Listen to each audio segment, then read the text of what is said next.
Hi, Shemai, Sitachi, Kroisoi, Chris, Doi, what is cracking, ladies, gents, boys, girls, anybody who just so happens to be anyone.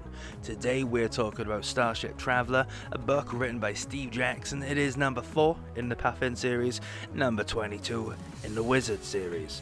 So without further ado, let's get into the book. So this book was originally published by Puffin back in '83.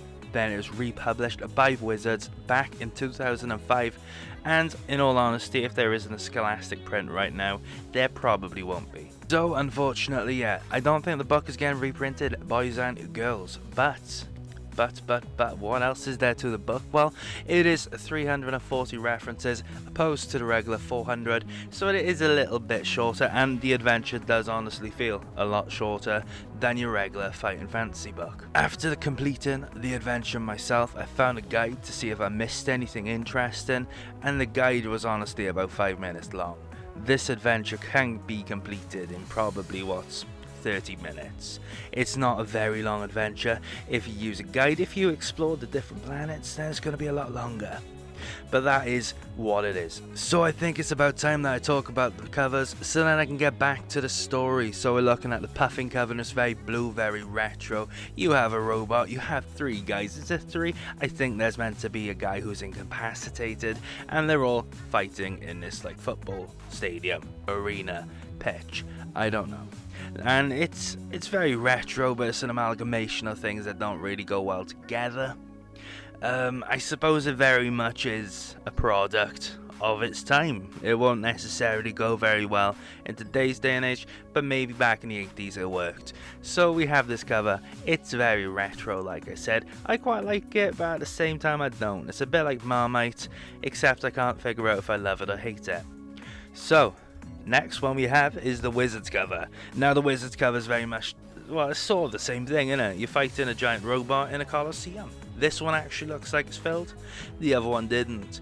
And it's not so much like a football pitch, it's sort of just like a regular coliseum. I'm under the assumption that this is an encounter you have in the book. I personally didn't actually have this encounter, but it would have been a fun one at that. So, in my opinion, I prefer the Wizards cover. You know, the robot looks a lot more awkward. I don't know how it's meant to walk like that, but it sort of feels more sci-fi. The Puffin cover just seems retro. It seems like a throwaway to American football. I don't see why. Are you playing American football against a robot? No, it looks like you're fighting it. So there we are. So first comes to the Wizards, second comes to the Puffin, and if there was going to be a third, it would have to go to the unreleased Scholastic, because I don't think this book is getting published by Scholastic. I think it's literally just Puffin and Wizard. So back onto the story. You see this on a bookshelf, you pick it up, you turn it around, you read the blurb, and it says, sucked through the Celtian void, a black hole deep in space, the Starship Traveller emerges at the other side into an unknown universe. You are the captain of the Traveller, and her fate lies in your hands. Will you be able to discover the way back to Earth from the alien peoples and planets you encounter, or will you and your crew be doomed to roam uncharted space forever? So I don't know about you, but that blurb seemed quite vague. You're in space and you're trying to get back home. And that's about it. There's not a whole lot to the story to talk about. You have the option of exploring, but it's not vital to your game. You can explore the various planets, but you don't necessarily have to. I went onto a planet expecting to solve a mini quest and then finish the book, but no, I solved a mini quest and I went back into space. It's very much like Mass Effect when you explore all the little miscellaneous planets, but none of them really give you anything that changes gameplay. They're just there to pad out the gameplay. And this is very much what happens in Starship Traveller. You have the option of visiting different planets, but it's just there to pad out the gameplay, because the book can only take about a half hour if you speed rush it. And even then, I don't think you get into any combat situations. I personally didn't lose anyone in my crew. And then flicking through the book, you see references saying, if this member of your crew is still alive, and I'm like, well, how would he have passed away? That's the thing, this book doesn't really push you into that many encounters. You have the option of just avoiding most of them.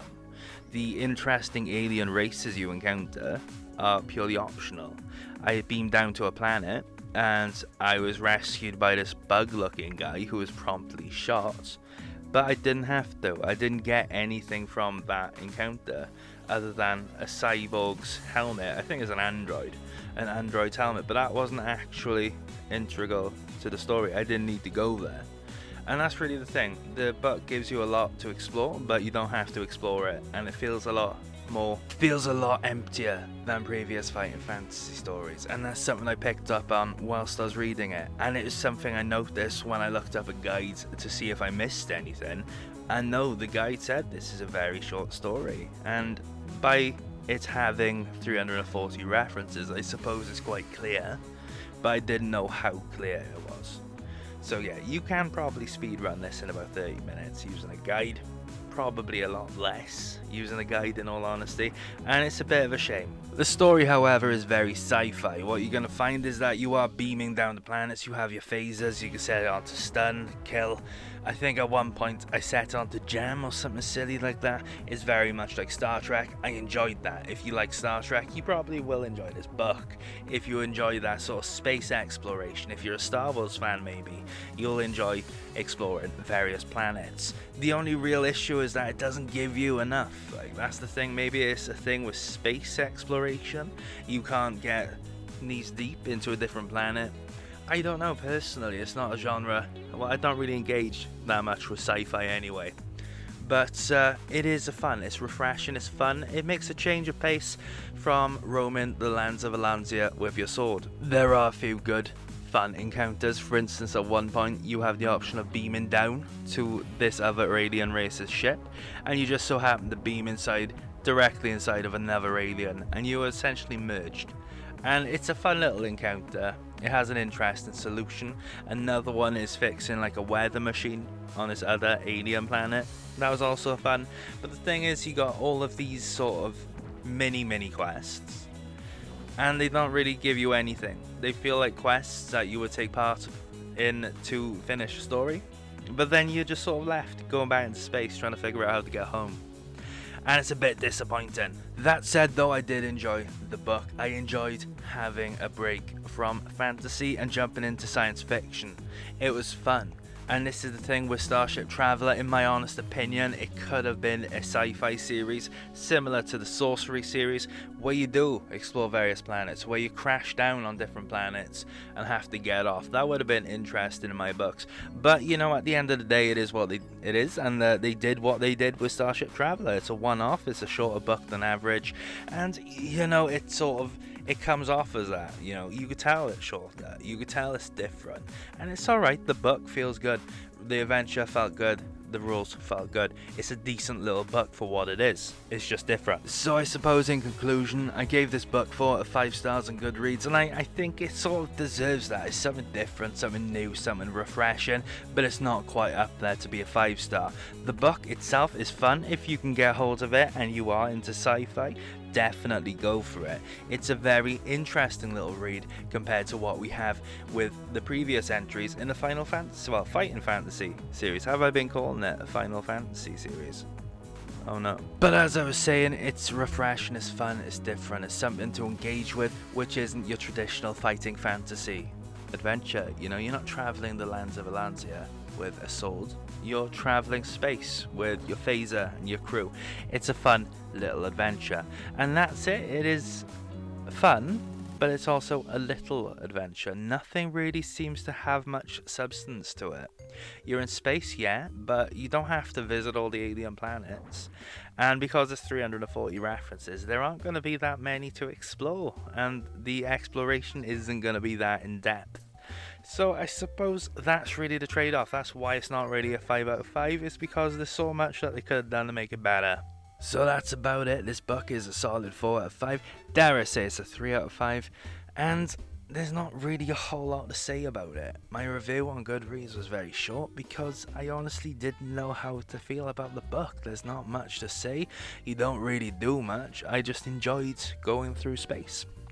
So that's about it, guys. As usual, don't be afraid to like, subscribe, comment if you'd like. And I'm going to see you next Thursday for book number 23, because I am going through the Wizard series. So yeah, I'm going to see you next Thursday, hopefully. Take care. Ta-ra. Bye bye.